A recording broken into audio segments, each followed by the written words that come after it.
les États-Unis ont décidé, une fois encore, de sacrifier leur propre sécurité simplement pour sauvegarder Netanyahou.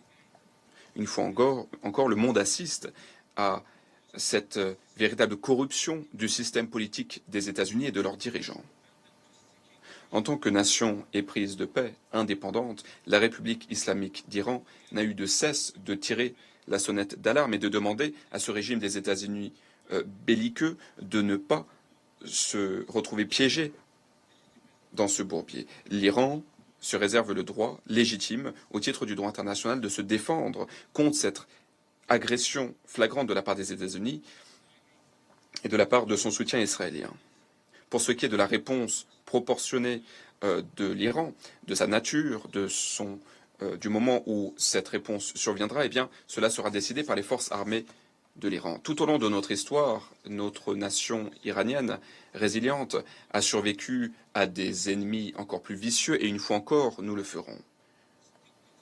La nation iranienne fera preuve de dignité, de force et de grandeur, et le monde le verra.